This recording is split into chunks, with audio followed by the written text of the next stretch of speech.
afternoon, everyone. Good afternoon, Doc. I'm Cypress Pitangan, and I'll be your reporter today. So, the topic that I'll be going to discuss is about Spearman rank correlation coefficient up to the line graph in Table 8.6. Now, let us define the Spearman rank correlation coefficient, or what we call the Spearman law. So, Spearman rank correlation coefficient, or Spearman law, is used both descriptive research and experimental research, similar to person-product moment correlation coefficient. So, Spearman law is another measure of correlation which is used to measure the relationship of paired ranks assigned to individual scores of two variables. So this is a correlation which estimates the degree of two association of two sets of variables in an ordinary scale, or the first, second, third, and so on, so that the subjects or the data under study are ranked in two ordered series. So Spearman law is commonly used to measure the disarray of summation of d cubed, where a coefficient of rank correlation has value of +1, where the paired ranks are in similar or in a value of when paired remains are in opposite order. So in overall, Spearman's rank correlation coefficient is a technique which can be used to summarize the strength and direction of both negative and positive of a relationship between two variables. Let us know the formula of Spearman law. So this is the formula of Spearman law. So Rs is equals to 1 minus 6 summation of d squared over n squared minus n, where Rs is the Spearman law. The summation of d squared is equals to sum of the squared difference between ranks, and the n is the number of cases.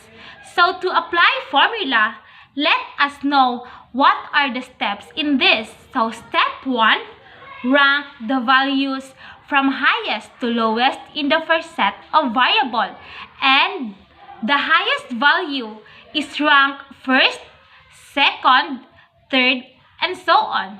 The step 2 is rank the second set of variable in the same manner in step 1. In step 3, find the difference in ranks for every pair of ranks. So in step 4, multiply each difference by itself to get the d squared. And the step 5, sum the squared difference to find the summation of d squared.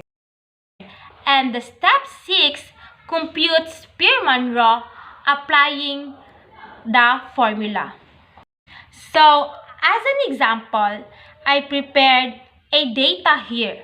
Let's try to find out if physical activity has any relation to blood pressure. So in column A, we have the list of names of different men.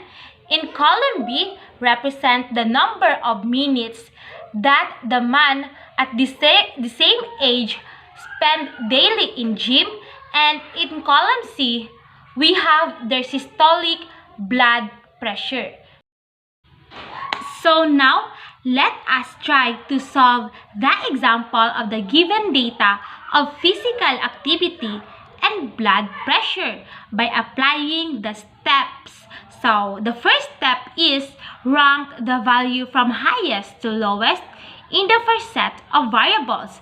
So our first set variables for our example or our given data is the physical activity, and then the highest value is ranked first, second, third, and so on. So the first step that we are going to do is to rank the number of minutes of physical activity. So in our physical activity, we have the number of minutes of 60, 55, 25, 50, 40, 45, 35, 10, 30, and 20. So now, let's do the ranking.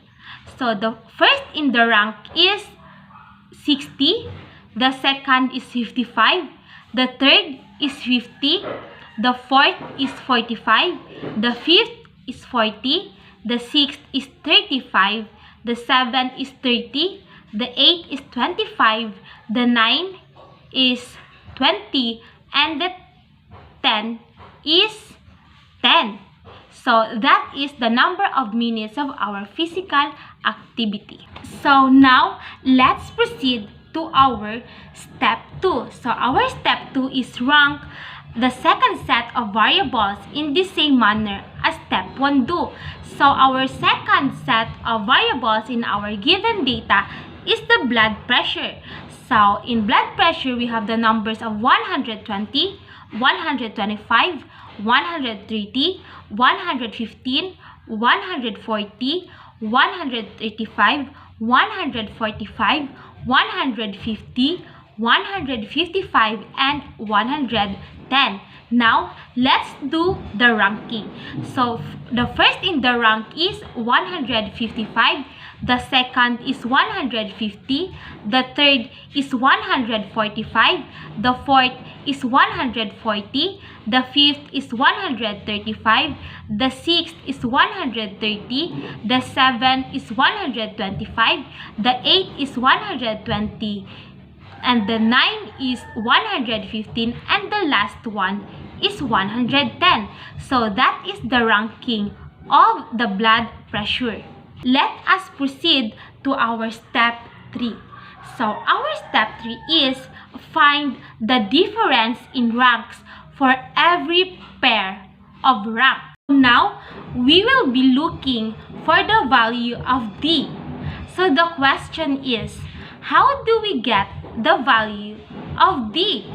So by getting the value of D, we are going to apply the step 3. So our step 3 is find the difference in ranks for every pair of ranks. So we are going to find the difference of the ranking of physical activity and blood pressure. So 1 minus 8 is equals to 7. So that is the value of our D. So 2 minus 7 is equals to negative 5. 8 minus 6 is equals to 2. 3 minus 9 is equals to negative 6. 5 minus 4 equals 1. 4 minus 5 is equals to negative 1. 6 minus 3 is equals to 3. 10 minus 2 is equals to 8. 7 minus 1 is equals to 6. And 9 minus 10 is equals to negative 1.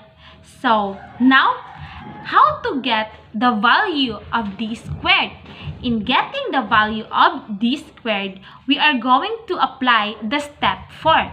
So, our step 4 is multiply each difference by itself to get this D squared. We are going to multiply each difference by itself to get the D squared. So 7 times 7 is equals to 49. Negative 5 times negative 5 is equals to 25. So 2 times 2 is equals to 4. Negative 6 times negative 6 equals to 36.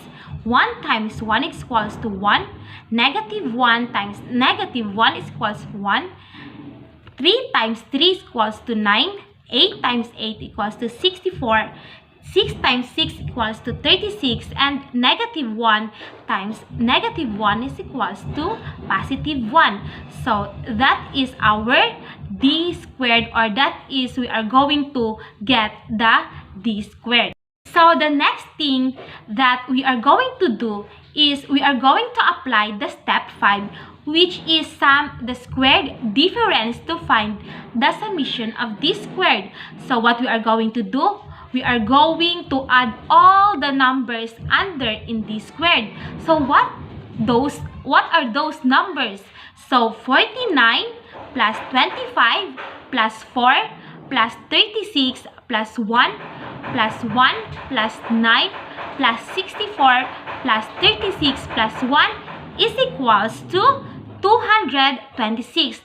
So our summation of this squared is 226, or sum of the difference between the ranks. So this is the ranking of our given data, which are the physical activity and blood pressure. So this is the final rank of physical activity, and this is the final rank of our blood pressure. So this is the final output of our data. Let's proceed to our step 6, which is compute Spearman law by applying the formula. So this is the formula of Spearman law. RS, or our Spearman law, is equals to 1 minus 6 multiplied by the summation of d squared over n cubed minus n. So now let's substitute the formula. So let's copy the 1 minus. So what is our summation of d squared? So our summation of d squared is 226. So 6 multiplied by 226 over n cubed, which is 10 cubed, minus our number of cases, which is 10. Next is 1 minus, let's multiply 6 to 226. So 6 times 226 is equals to 1,356 over what is the equivalent of 10 cubed. So 10 cubed is equivalent to 1,000 minus our number of cases, which is 10. Now, so 1 minus 1,356 divided by 1,000 minus 10 is equals to 90, or 990. Next is, let's copy the 1 minus 1,356 divided by 990 is equals to 1.369696. So now let's subtract 1 minus 1.369696 is equals to 0.37. So our Spearman law is 0.37. So this is our Spearman law. So now let's do the graphing to interpret our given data. So let's make a vertical line and a horizontal line.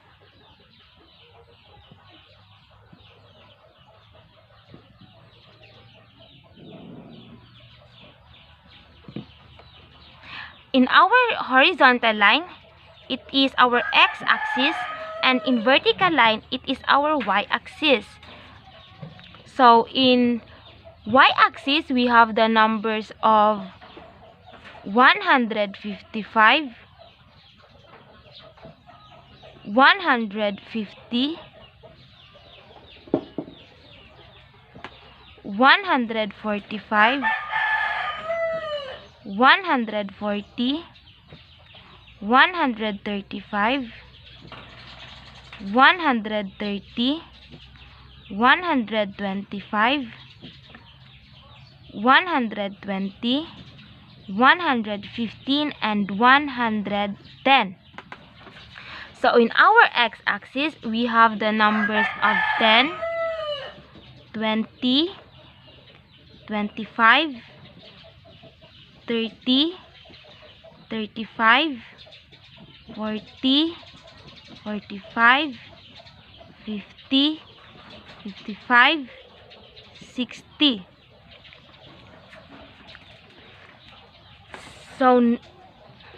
So in our y-axis, we have our blood pressure.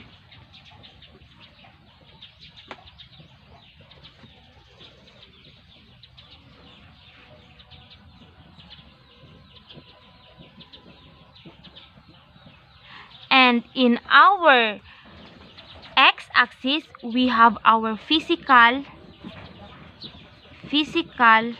activity.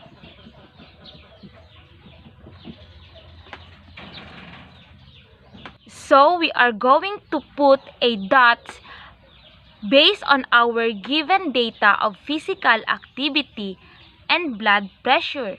So this is our data of physical activity and blood pressure. So the first in the line is we have 60 and 120. 60 and 120.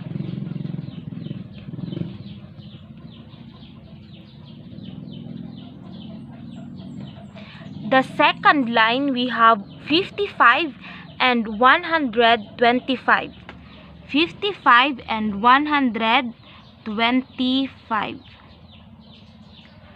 The third in the line is 25 and 130. So 25 and 130. Next is 50 and 115. So 50 and 115. Next is 40 and 140. So 40 and 140. Next is 45 and 135. So 45 and 135. Next is 35 and 145. 35 and 145. Next is 10 and 150. 10 and 150. Next is 30 and 155. 30 and 155. And the last one is 20 and 110. 20 and 110. So the next is we are going to connect all the dots. So from here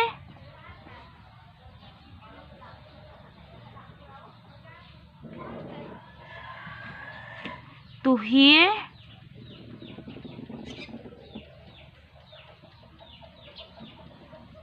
we are going to connect all the dots.